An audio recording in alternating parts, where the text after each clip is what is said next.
हाँ, उससे दिक्कत हो गई। आज इसको ध्यान से सुनो, वाच्य को पढ़ना है। कल बताए थे कि यह जो है वाच्य क्रिया के आधार पर ही हम वाक्य को ही वाच्य कहते हैं। क्या है इसका आधार?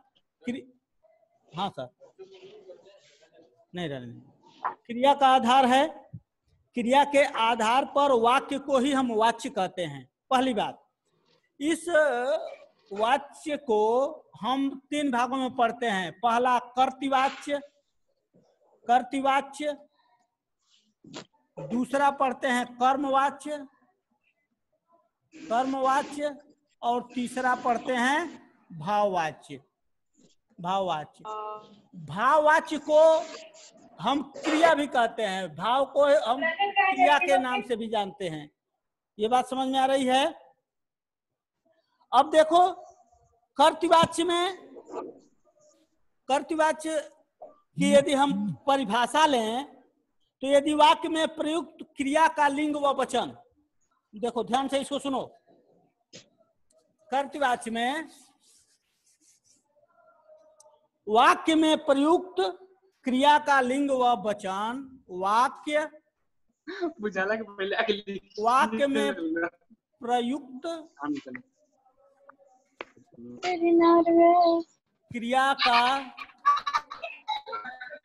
लिंग व वचन,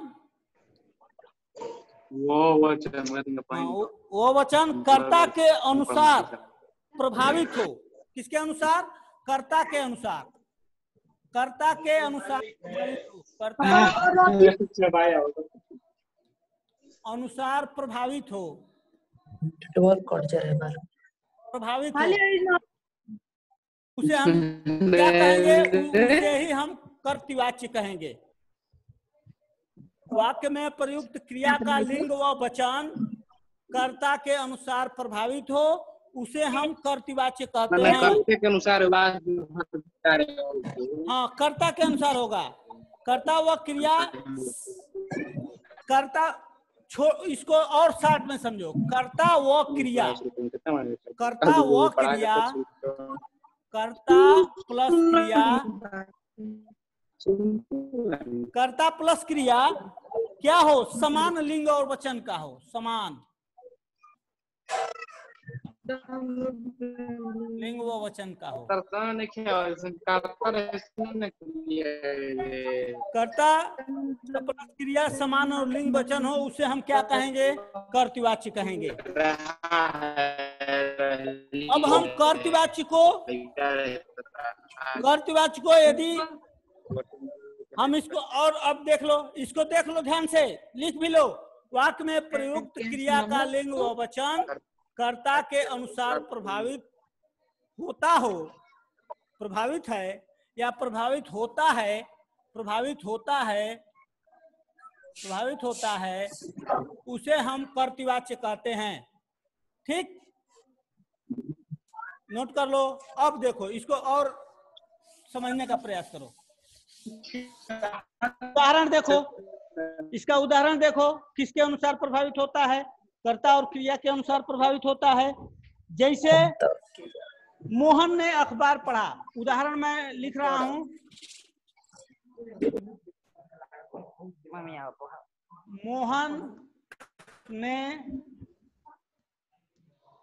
अखबार पढ़ा।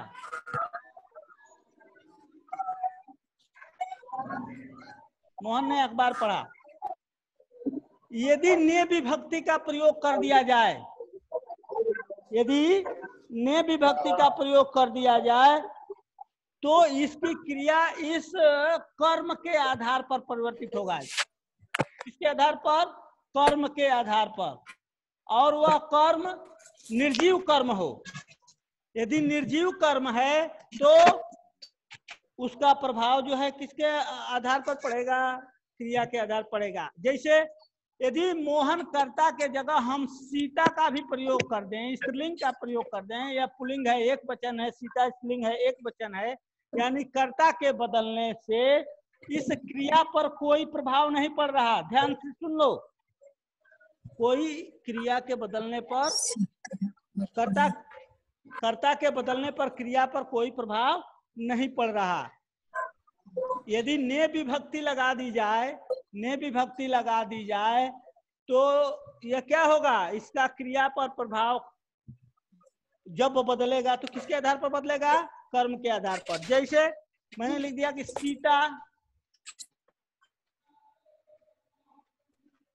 सीता ने अखबार के जगह पुस्तक कर दिया। देखो अखबार जो है पुल्लिंग है और पुस्तक स्त्रीलिंग है, तो यहाँ हमारा क्या बन जाएगा, क्रिया पढ़ी। समझ में बात आ रहा है। राधा ने पुस्तक पढ़ी। अब देखो सीता ने पुस्तक पढ़ी, इस सीता को यहाँ हम यदि कर दे रहे हैं मोहन के जगह पर तब भी प्रभाव नहीं पड़ता।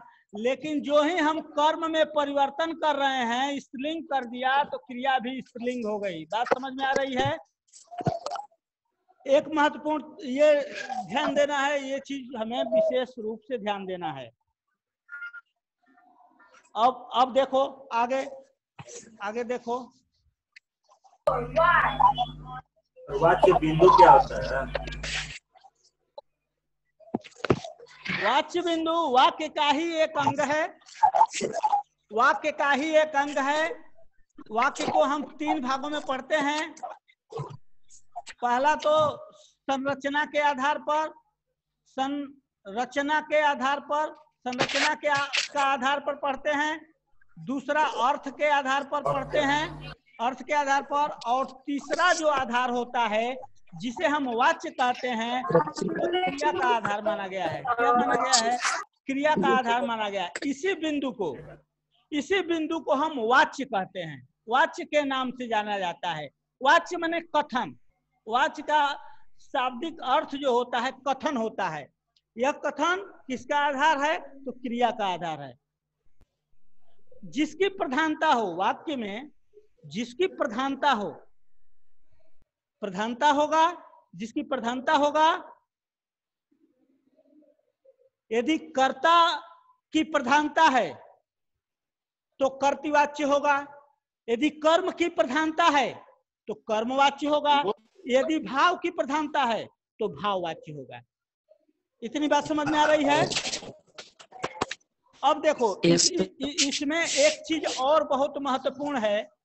इसमें एक चीज और महत्वपूर्ण है। यदि कर्ता विभक्ति रहित है और कर्म भी विभक्ति सहित हो, यदि, बहुत महत्वपूर्ण है, लिख लो, यदि कर्ता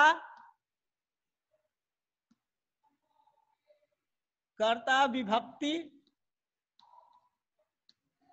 यदि कर्ता विभक्ति सहित हो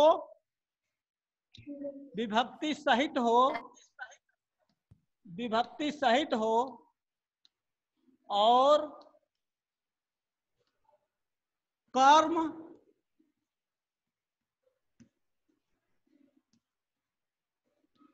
विभक्ति रहित हो,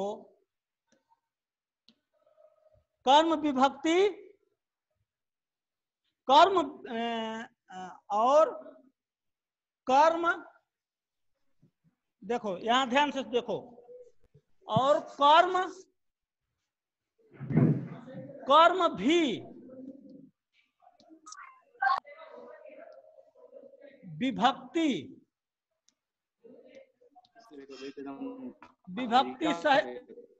सहित हो। अभी समझा रहे हैं, पहले परिभाषा नोट करो। सहित हो तो क्रिया का लिंग वचन कर्ता व कर्म दोनों के अनुसार नहीं होता है। सहित हो तो क्रिया का लिंग व वचन कर्ता और कर्म, क्रिया का लिंग व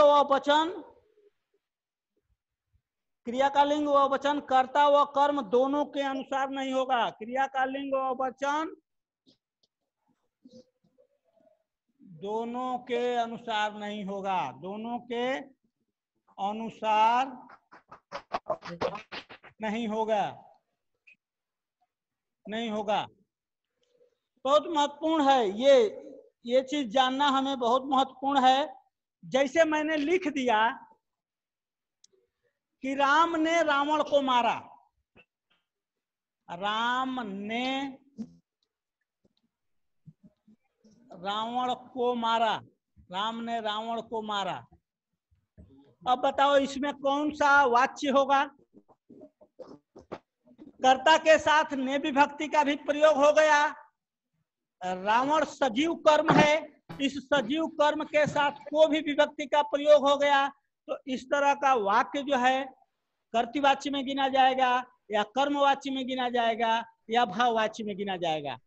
ये हमें बहुत महत्वपूर्ण है, ये बातें समझनी है कि ये गिना किस में जाएगा। क्या है, तुमको मैं मार दूंगी तुम्हें।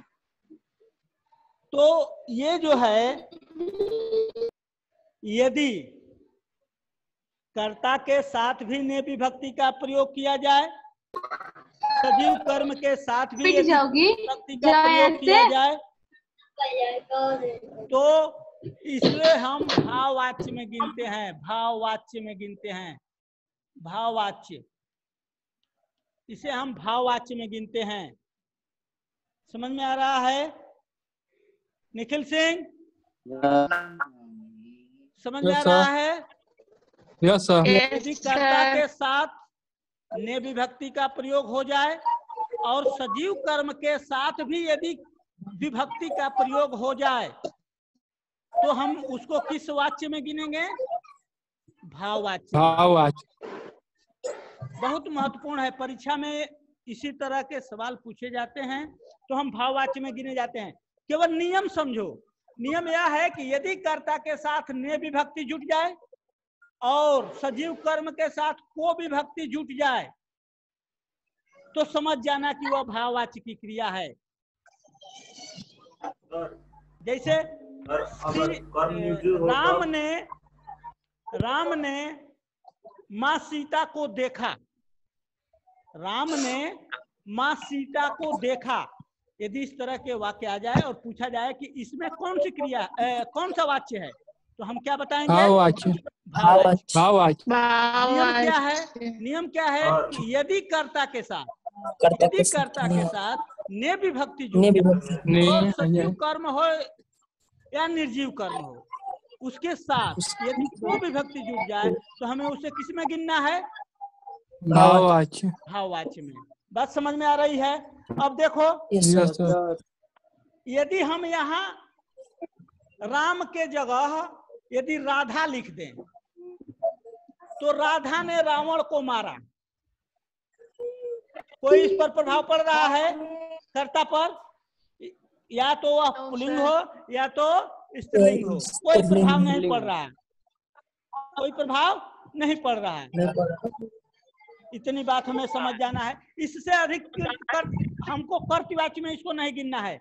लेकिन यदि यह केवल लिख दिया जाए कि राम ने पुस्तक पढ़ी, राम ने पुस्तक पढ़ी, या राम ने अखबार पढ़ा, राम ने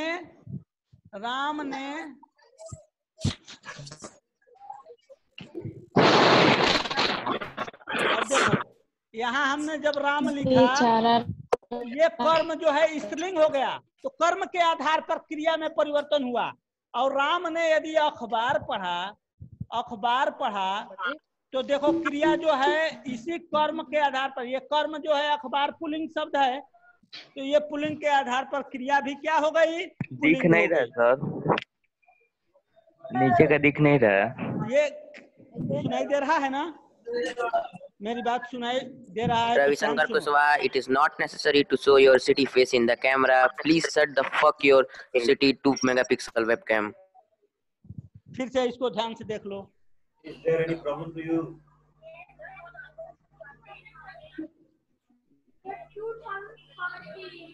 देखो राम ने यदि हम लिख दिए कि राम ने अखबार, अखबार पढ़ा। तो ये जो ने शब्द है, ये ने जो विभक्ति है, ये जो ने विभक्ति है, यदि कर्ता के साथ केवल ने विभक्ति जोड़ दी जाए तो इसको हमको किस में गिनना है? कर्तृवाच्य में। कर्तृवाच्य में, कर्तृवाच्य में गिनना है। ये बात ध्यान देना है। तो क्या किया जाए?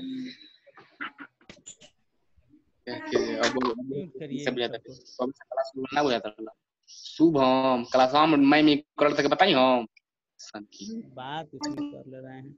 इन सबको बंद करिए, हम अपना पढ़ा दें रिकॉर्ड। हाँ, राम ने अखबार पढ़ा। कर्ता के साथ यदि ने विभक्ति जुट गई, कर्ता के साथ यदि ने विभक्ति जुट गई तो समझ जाना ये अखबार पुल्लिंग है और कर्म के अनुसार क्रिया में परिवर्तन हुआ। यहाँ हमने राम के जगह यदि सीता भी लिख देंगे तब भी कोई परिवर्तन नहीं होने वाला क्रिया पर।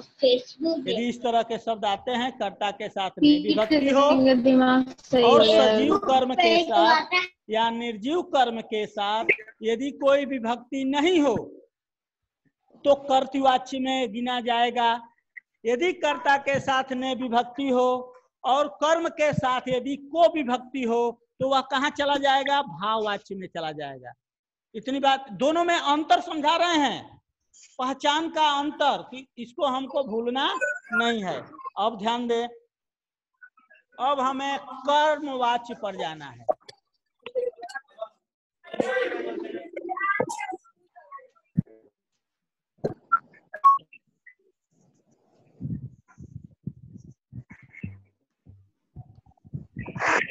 कर्मवाच्य, कर्मवाच्य में किसकी प्रधानता होगी?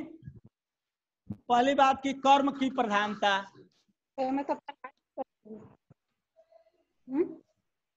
कर्म की प्रधानता होगी। पहली बात, हमें इसमें किसकी प्रधानता होगी? कर्म की प्रधानता होगी।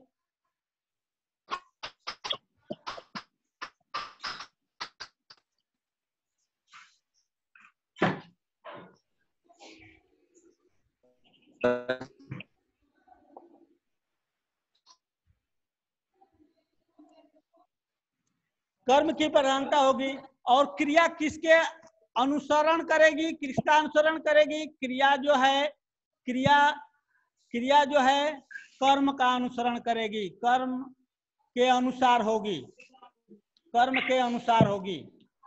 क्रिया किसके अनुसार होगी? कर्म के अनुसार होगी। ये समझ जाओ। दूसरी बात, बहुत महत्वपूर्ण बात, कि दूसरी बात कि क्रिया जो है कर्म का अनुसरण करेगी। ठीक। और इसमें तीसरा मुख्य रूप से जानना है कि यह केवल सकर्मक क्रिया होगी, केवल सकर्मक होगी, जबकि कर्तृवाच्य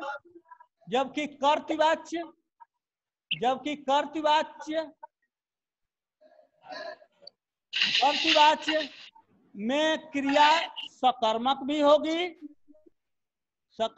होगी और अकर्मक भी होगी। पहचान के लिए समझ जाओ, कर्तृवाच्य में क्रिया सकर्मक भी और अकर्मक भी हो सकती है, उसको हम पहचानेंगे। और कर्म वाच्य को कैसे पहचानेंगे? कि कर्म की प्रधानता होगी, क्रिया कर्म का अनुसरण करेगी, सकर्मक क्रिया होगी। और इसकी पहचान क्या है? देखो, और इसकी पहचान के लिए इसे हमें कर्ता से, पहली बात, कर्ता के बाद यदि कर्ता के बाद से आ जाए, बहुत महत्वपूर्ण पहचान है। कर्ता के बाद से आ जाए, के द्वारा आ जाए, से आ जाए, के द्वारा आ जाए, इसके बाद कर्म आ जाए। इसके बाद क्या आएगा? इसके बाद कर्म आएगा। यानी कर्ता के बाद पहली पहचान की सकर्मक होगी। कर्ता के बाद यदि से आ जाए, के द्वारा आ जाए, द्वारा आ जाए और उसके बाद कर्म आवे, उसके बाद कर्म आवे तो उसको हम पहचान जाएंगे कि यह जो है कर्मवाच्य का उदाहरण है। किसका उदाहरण है? कर्मवाच्य का उदाहरण है। Nikhil Singh, Nikhil Singh yes sir. सुनाई दे रहा है ना? Yes sir. हाँ तो सुनाई दे रहा है तो बताओ कर्मवाच्य की पहचान मैंने क्या क्या बताया? कर्म कर्ता से, के द्वारा, द्वारा। किसके बाद आएगा? कर्ता के बाद यदि कर्ता के से बाद। आ जाए, कर्ता के बाद यदि से आ जाए, के से आ द्वारा आ जाए, के द्वारा, द्वारा आ जाए द्वारा और आ उसके जाए। बाद कर्म का प्रयोग हो, उसके बाद कर्म का प्रयोग हो, कर्म का समझ प्रयोग जाना हो। वह कर्मवाच्य होगा। बात समझ में आ रही है? हाँ। अब देखो उदाहरण, देखो इसका, इसका उदाहरण देखो।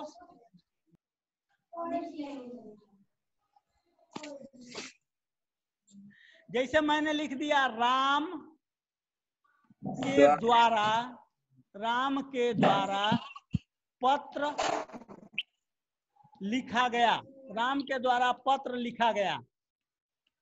अभी इसको हम पहचान जाएंगे कि नहीं पहचान जाएंगे? यदि पूछ दिया कि राम के द्वारा पत्र लिखा गया किस वाच्य का उदाहरण है, इसी तरह परीक्षा में पूछता है कि राम के द्वारा, कर्मवाच्य। बोर्ड परीक्षा में इसी तरह पूछेगा कि राम के द्वारा पत्र लिखा गया किस कर्मवाच्य वाच्य का सर। उदाहरण है? कर्मवाच्य क्या? कर्मवाच्य। ये बात समझ में आ रहा है? Yes sir. तो इसको हम खूब आसानी से, खूब आसानी से पहचान सकते हैं। के द्वारा है इसीलिए। ठीक, अब एक उदाहरण हम लिख रहे हैं, आपको इसको परिवर्तन करने का कुछ नियम बता रहे हैं। देखो यदि हमने लिख दिया कि राम पुस्तक पढ़ता है, कौन सा वाच्य होगा? राम पुस्तक, राम पुस्तक पढ़ता है, यह किसका उदाहरण है? कर्तृवाच्य का उदाहरण है, कर्तृवाच्य का उदाहरण है। और इसको हमको कर्मवाच्य यदि बनाना होगा तो उसका नियम देखो। राम के द्वारा पुस्तक पढ़ा गया, पढ़ा जाता है। राम के द्वारा पुस्तक पढ़ा जाता है सर।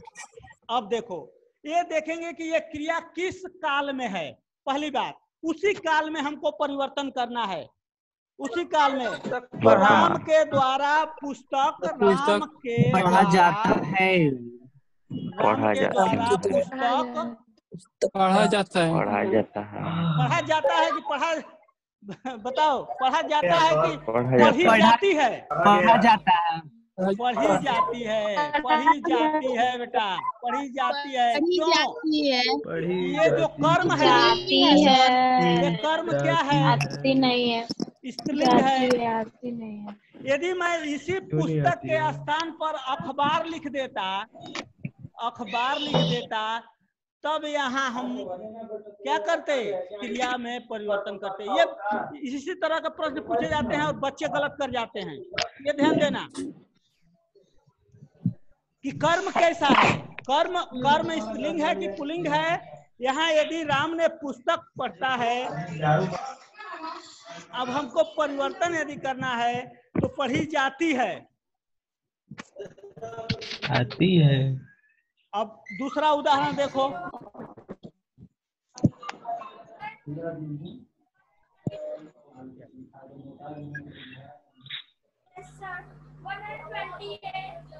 यदि मैं खाना, यदि मैं पूछ दिया कि कवि ने कविता सुनाई, कवि ने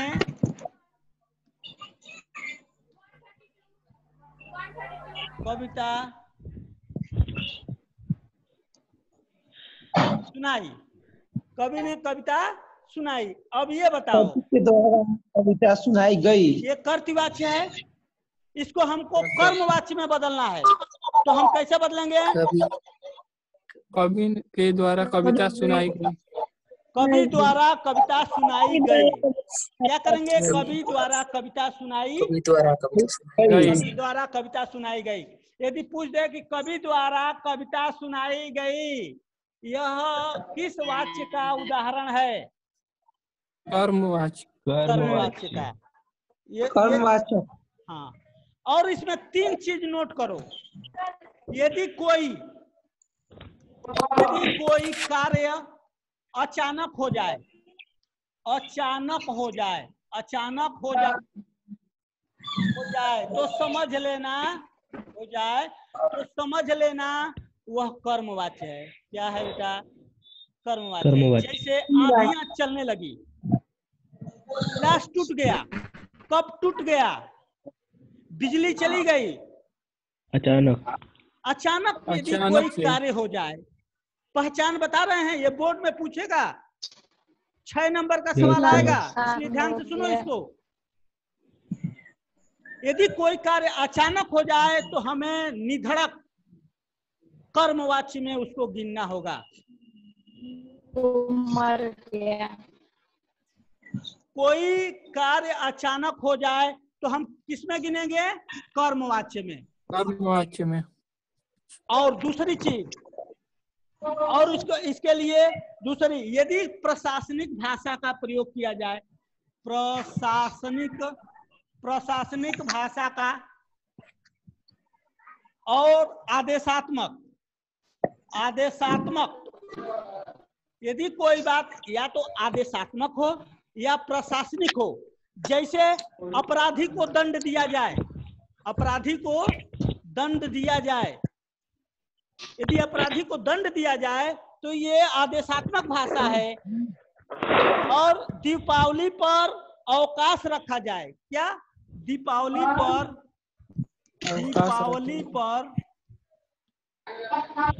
अवकाश रखा जाए।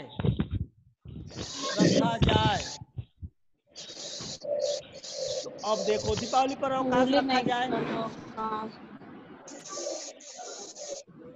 या जाएगा, दीपावली पर अवकाश रखा जाएगा, तो हम क्या करेंगे? ऐसे वाक्य को किसमें गिनेंगे? कर्मवाच्य में। किसमें गिनेंगे? कर्मवाच्य में। और एक इसमें बहुत महत्वपूर्ण चीज हमें जाननी है, सरकार, समाज व संस्था द्वारा। 3 चीज याद रखना है, बहुत महत्वपूर्ण पहचानने के लिए। कोई कार्य अचानक हो जाए, प्रशासनिक भाषा का प्रयोग हो या आदेशात्मक भाषा का प्रयोग हो, और यदि कोई चीज सरकार द्वारा,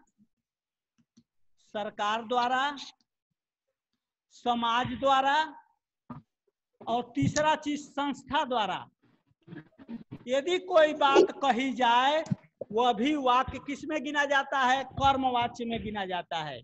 गिना जाएगा कर्मवाच्य में गिना जाएगा। जैसे सरकार द्वारा, उदाहरण देखो, सरकार द्वारा बेरोजगारों को बेरोजगारी भत्ता दिया गया, या सरकार द्वारा बेरोजगारी भत्ता दिया गया, यह कौन सा वाच्य है? कर्मवाच्य।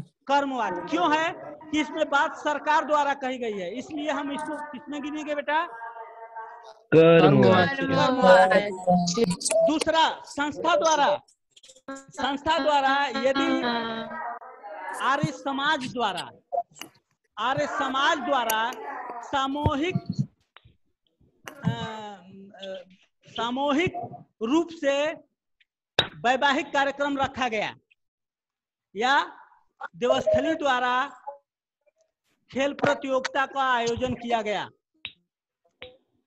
तो ये संस्था द्वारा यदि कोई बात कही जाए, समझ में आ रहा है बात? तो ये जैसे यदि संस्था द्वारा कहा जाए कि भारतीय क्रिकेट बोर्ड ने खिलाड़ियों का चयन किया, तो इस तरह के यदि वाक्य आता है जिसमें बात अचानक कोई घट जाए, प्रशासनिक हो या आदेशात्मक हो, सरकार द्वारा कोई बात कही जाए, या समाज द्वारा, आर्य समाज द्वारा वैवाहिक कार्यक्रम रखा गया, समाज द्वारा बात हो, या संस्था द्वारा बात हो, जैसे देवस्थली देवस्थली विद्यालय ने क्या किया, सामूहिक रूप से खेल का आयोजन किया। तो ये जो है संस्था द्वारा यदि बात कही जाए, या भारतीय क्रिकेट बोर्ड ने, यह भी एक संस्था है, भारतीय क्रिकेट बोर्ड ने भारतीय खिलाड़ियों का चयन किया। तो यदि संस्था द्वारा बात कही जाए, समाज द्वारा बात कही जाए, सरकार द्वारा बात कही जाए, तो वो वाक्य किसमें गिने जाएंगे, कर्मवाच्य में। प्रशासनिक आदेशात्मक भाषा का प्रयोग हो, नियम समझो, उदाहरण बेटा स्वतः आ जाएगा। केवल ये नियम दिमाग में बैठा लो, ये इतनी चीज दिमाग में बैठा लो, उदाहरण अपने आप हल हो जाएगा।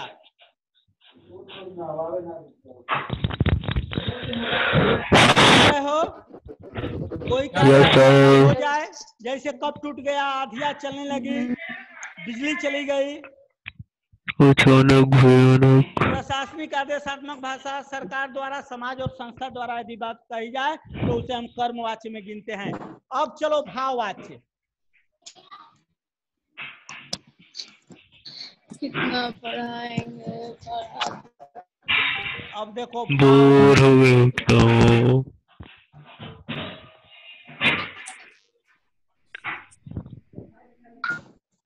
जिसमें न ही कर्ता का प्रभाव हो और न क्रिया का प्रभाव, न कर्म का प्रभाव हो, यानी भाववाची में क्रिया की ही प्रधानता होती है। किसकी प्रधानता होती है, क्रिया की प्रधानता होती है। भाववाची में हम प्रधानता किसकी गिनेंगे, भाव की, और क्रिया इसमें किसकी प्रधानता होगी, भाव की प्रधानता होगी। पहली बात भाव की प्रधानता होगी, प्रधानता, भाव की प्रधानता होगी। और भाव को मैंने क्या कहा, भाव को क्रिया के नाम से भी जानते हैं। इसमें न कर्ता प्रधान होगा न कर्म प्रधान होगा, इसमें क्या प्रधान होगा, क्रिया प्रधान होगी। अभी उदाहरण बताएंगे, लेकिन थोड़ा इसका नियम समझ जाओ, उदाहरण स्वतः आ जाएगा। और दूसरी बात कि क्रिया का रूप कैसा होगा, यदि क्रिया प्रधान होगी तो क्रिया का रूप कैसा होगा। सबसे पहले तो क्रिया का रूप होगा, पुल्लिंग होगा, एक वचन होगा, पुल्लिंग होगा, एक वचन होगा, एक वचन होगा, और अन्य पुरुष होगा, अन्य पुरुष होगा। क्रिया का रूप पुल्लिंग होगा, एक वचन होगा और अन्य पुरुष होगा। दूसरी बात जानना है, हाँ बेटा। फिर आपकी वॉइस क्लियर नहीं है। अपने यहाँ देखो क्रिया का रूप कैसा होगा। पहली बात जानना है कि भाव की प्रधानता होगी। दूसरी बात क्रिया का रूप पुल्लिंग होगा, एक वचन होगा, अन्य पुरुष होगा। तीसरी बात यह वाक्य अकर्मक होगा, बहुत महत्वपूर्ण। यह हम खूब आसानी से पहचान जाएंगे कि कर्तृवाच्य में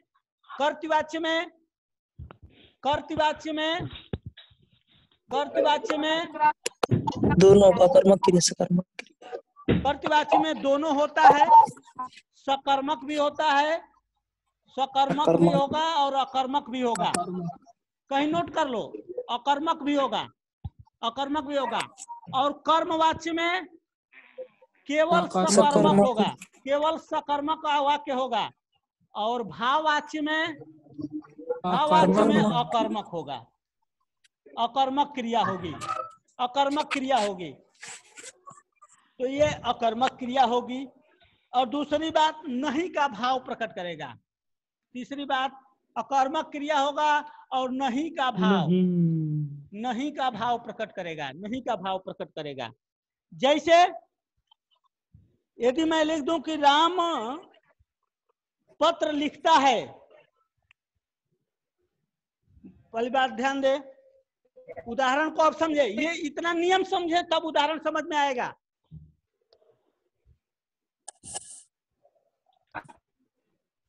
राम पत्र लिखता है, राम पत्र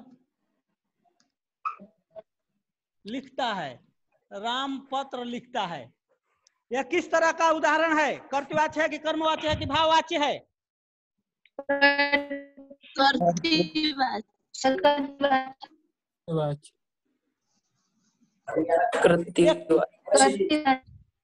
राम पत्र लिखता है, यदि यह लिखा राम के द्वारा कर्मवाच्य कर्मवाच्य हो जाएगा।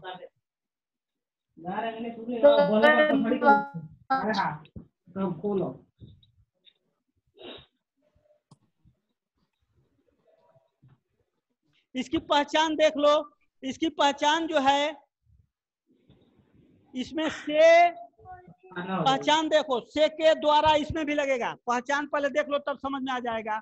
पहचान इसमें भी से लगेगा, के द्वारा लगेगा, भाववाच्य में के द्वारा लगेगा, ठीक वही लगेगा कर्मवाच्य में लगेगा, और द्वारा लगेगा, द्वारा लगेगा। और कर्मवाच्य में ठीक इसके बाद क्या था? कर्म था, लेकिन क्रिया, इस भाववाच्य में कर्म न होकर क्या होगा? क्रिया होगा। इसके ठीक बाद क्रिया का प्रयोग होगा। समझ रहे हो? से के द्वारा के बाद क्या होगा? क्रिया का प्रयोग होगा। जैसे मैंने लिख दिया कि राम के द्वारा लिखा नहीं जाता, देख लो उसका उदाहरण। राम के द्वारा लिखा नहीं जाता। अब बात समझ में आ रहा है? के द्वारा के बाद, यानी द्वारा के बाद किसका प्रयोग किया गया? देखो, लिखना एक क्रिया है, लिखना, पढ़ना, हंसना, खेलना, कूदना, ये सारी क्रियाएं हैं। किसका प्रयोग हुआ? के द्वारा और से के बाद क्रिया का यदि प्रयोग हो जाए तो समझना वह भाववाच्य है। ये बात समझ में आ रही है? और यदि कर्मवाच्य में ठीक इसके बाद के द्वारा, से, के द्वारा, द्वारा के बाद किसका प्रयोग होगा? कर्म का प्रयोग होगा। किसका प्रयोग होगा?